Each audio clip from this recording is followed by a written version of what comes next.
Oracle database सीखने के लिए हमारे चैनल लर्न कोडिंग को सब्सक्राइब करें। आज के इस वीडियो में मैं आपको ये बताऊंगा कि एसक्यूएल जो लैंग्वेज होता है उसको 5 सब लैंग्वेजेस में डिवाइड किया गया है, जैसे डीडीएल, डीएमएल, डीसीएल, डीक्यूएल या फिर टीसीएल। तो इस वीडियो में ये जो डीडीएल होता है, ये डीडीएल क्या है और इसमें कितने कमांड्स आते हैं, प्रैक्टिकल के साथ हम आपको प्रूफ करके एक एक चीज़ सिखाएंगे। तो चलिए स्टार्ट करते हैं कि डीडीएल होता क्या है, ठीक है, और इसका यूज़ किस लिए किया जाता है। तो सबसे पहले डीडीएल का पूरा नाम होता है डेटा डेफिनेशन लैंग्वेज। इसका यूज़ क्या है? दिस सब language deals with objects of database like table, view, sequence etcetera.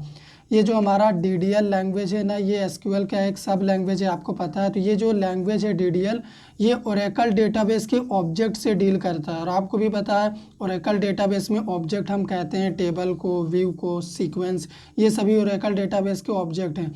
तो अगर आपको ऑब्जेक्ट से डील करना है तब आपको डीडीएल सब लैंग्वेज यूज़ करना होगा एसक्यूएल का। इसका यही काम होता है।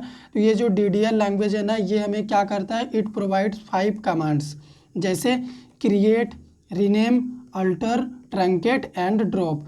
तो ये क्रिएट क्या होता है, सबसे पहले हम आपको ये बता देते हैं। अगर आपको ओरेकल डेटाबेस में किसी भी तरह का ऑब्जेक्ट क्रिएट करना है, जैसे टेबल, व्यू, सीक्वेंस, इंडेक्स, अगर इस तरह का आप कुछ भी ऑब्जेक्ट क्रिएट करना चाहते हैं तब आपको क्रिएट कमांड यूज़ करना होगा। तो इसका सिंटैक्स होता है, इसका लिखने का तरीका क्या है? सिंपल तरीका है, क्रिएट टेबल टेबल नेम। अगर मान लो हम टेबल ऑब्जेक्ट क्रिएट कर रहे हैं तो हम यहाँ पे लिखेंगे क्रिएट टेबल टेबल नेम। उसके बाद ये पैरेंथेसिस रहेगा, फील्ड 1 और उसका टाइप, उसके बाद फील्ड 2, फिर उसका टाइप, इसी तरह से n नंबर ऑफ फील्ड होगा और उसका टाइप हमें यहाँ पे मेंशन करना होगा। फील्ड मतलब कॉलम, ठीक है, कॉलम 1 उसका टाइप, कॉलम 2 उसका टाइप, कॉलम n उसका टाइप। तो इस तरह से ये क्रिएट कमांड का सिंपल सा सिंटैक्स है। तो चलिए इसी सिंटैक्स का यूज़ करके हम आपको टेबल ऑब्जेक्ट क्रिएट करके दिखाते हैं ओरेकल डेटाबेस में कि कैसे इसे क्रिएट करेंगे। हम अपने कंप्यूटर स्क्रीन में आ चुके हैं। तो सबसे पहले हमने आपको जो क्रिएट कमांड का सिंटैक्स लिख के दिखाया, उसी सिंटैक्स का यूज़ करके हम क्या करते हैं? टेबल क्रिएट करते हैं। तो हम लिखेंगे क्रिएट, उसके बाद हमें क्या लिखना है? टेबल। अभी यहाँ पे टेबल नेम होगा तो हम टेबल नेम क्या ले लेते हैं? ईएमपी ले लेते हैं, ठीक है। फिर हमें ये पैरेंथेसिस ब्रैकेट लगाना होगा और सेमीकोलन लास्ट में देना होगा। सबसे पहले हम कॉलम बना रहे ईआईडी नाम का, इसका टाइप हम क्या देते हैं? इसका टाइप हम देते हैं नंबर, ठीक है। फिर हम क्या लिखेंगे? फिर हम लिखेंगे ई नेम, इसका टाइप क्या होगा? इसका टाइप हम देते हैं वैरकर, और यहाँ पे साइज़ दे देते हैं 20, ठीक है। हम 2 ही कॉलम बना रहे और एंटर मार रहे। तो यहाँ पे आप देख सकते हैं हमारा टेबल क्रिएट हो चुका है। तो ओरेकल डेटाबेस में किसी भी तरह का ऑब्जेक्ट क्रिएट करने के लिए आपको क्रिएट कमांड यूज़ करना होगा। जैसे यहाँ पे हमने टेबल ऑब्जेक्ट क्रिएट किया, अब इस टेबल में रिकॉर्ड कैसे इंसर्ट करेंगे, उसके लिए भी हमारे पास कमांड होता है insert command. Insert into, table का नेम है ईएमपी, फिर हमें लिखना है वैल्यूज़।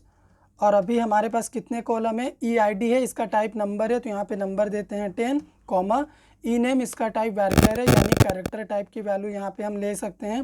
तो सिंगल कोट्स में हमें लेना है, यहाँ पे हम कैरेक्टर टाइप का एक वैल्यू ले लेते हैं अंकित। एंटर हमने मारा तो 1 रो क्रिएटेड, मतलब एक रिकॉर्ड इंसर्ट हो चुका है हमारे टेबल में। एक और रिकॉर्ड हम इंसर्ट कर देते हैं। अगर अभी आप देख सकते हैं कि अपने टेबल में कितना रिकॉर्ड गया है, तो आपको लिखना होगा सेलेक्ट स्टार फ्रॉम ईएमपी। तो इसकी वजह से आप देख पाएंगे। तो यहाँ पे देखो हमारे टेबल का 2 कॉलम है ईआईडी, ई नेम, और हमने 2 रिकॉर्ड इनपुट किया, तो दोनों रिकॉर्ड भी यहाँ पे दिख रहा है। तो अभी चलिए हम आपको नेक्स्ट कमांड बताते हैं डीडीएल लैंग्वेज का। डीडीएल लैंग्वेज का सेकेंड कमांड है रीनेम। रीनेम का यूज़ हम किस लिए करते हैं? जैसा इसका नाम से ही पता चल रहा, अगर हमें किसी भी चीज़ को रीनेम करना हुआ ओरेकल डेटाबेस में तब हम रीनेम कमांड यूज़ करेंगे। इसका लिखने का सिंटैक्स क्या होता है? Rename table name to new name. अगर मान लो हम टेबल नेम को रीनेम करना चाहते हैं तो हमें क्या लिखना होगा? रीनेम, उसके बाद हमारे टेबल का नेम, टू लिखना है बीच में, फिर आप जो भी नया नेम लेना चाहते हैं आप ले सकते हैं। तो चलिए इस काम को प्रैक्टिकली कैसे करेंगे ओरेकल डेटाबेस के अंदर, हम आपको वो करके दिखाते हैं। हम आपको यहाँ पे टेबल नेम ईएमपी को रीनेम करके दिखाएंगे। तो सिंटैक्स हमने क्या लिखाया? हमने सिंटैक्स लिखाया था रीनेम, उसके बाद टेबल नेम। टेबल नेम क्या है? ईएमपी। 2, उसके बाद इसका नेम मुझे क्या रखना है, इसका नेम मुझे बदल के रखना है emp2। तो हमने एंटर मारा तो देखो टेबल नेम रीनेम्ड। अगर आपको चेक करना है रीनेम हुआ है कि नहीं तो आप क्या करो, सेलेक्ट स्टार फ्रॉम emp मार के एंटर प्रेस करके देखो। तो ये क्या बोल रहा है, टेबल और व्यू डज नॉट एग्जिस्ट, मतलब emp नाम से ओरेकल डेटाबेस में कोई भी टेबल नहीं है। हमने इसका नाम emp2 कर दिया है। अगर अभी हम सेलेक्ट स्टार फ्रॉम emp2 लिख के एंटर प्रेस करेंगे तो आप देख सकते हैं emp टेबल का रिकॉर्ड अभी emp2 में शो हो रहा है। इसका मतलब हमारा टेबल रीनेम हो चुका है। DDL का तीसरा कमांड होता है अल्टर। अगर आप अपने ओरेकल डेटाबेस में कुछ भी अल्टरिंग ऑपरेशन परफॉर्म कराना चाहते हैं तब आपको क्या करना होगा, इस अल्टर कमांड को यूज़ करना होगा।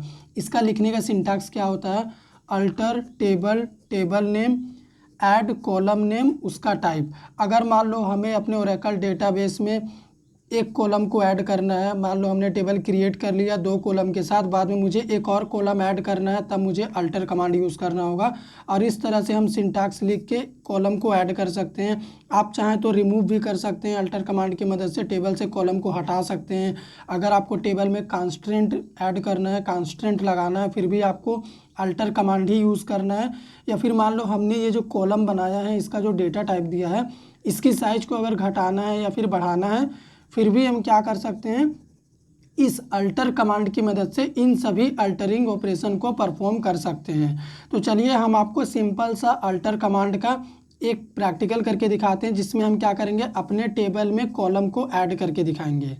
अल्टर कमांड की मदद से हम एक कॉलम ऐड करके दिखाएं emp2 टेबल में। उससे पहले आपको ये दिखा देते हैं कि emp2 टेबल में कितने कॉलम हैं। तो हम लिखेंगे DESC emp2। तो आप देख सकते हैं emp2 टेबल में 2 कॉलम है, EID ENAME, और इधर उनका टाइप है नंबर और varchar जो हमने लिया था क्रिएशन के टाइम।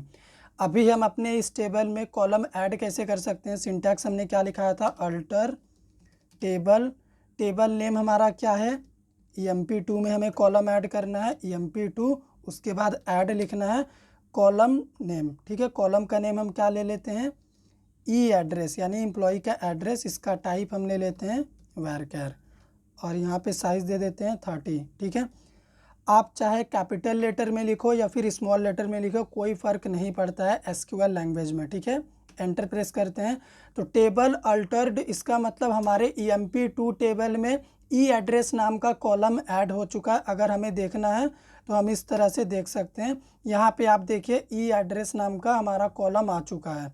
आप अप डाउन एरो की यूज़ करेंगे तो आप भी इस तरह से प्रीवियस क्वेरी को या फिर आने वाली क्वेरी को इस तरह से आप देख सकते हैं। ठीक है, DDL का 4th कमांड होता है ट्रंकेट। ट्रंकेट का काम क्या होता है, ट्रंकेट का सिंपल सा काम है टेबल के रिकॉर्ड को एक बार में डिलीट करना। इसका लिखने का तरीका क्या होता है, सिंटैक्स क्या है, ट्रंकेट टेबल, टेबल नेम।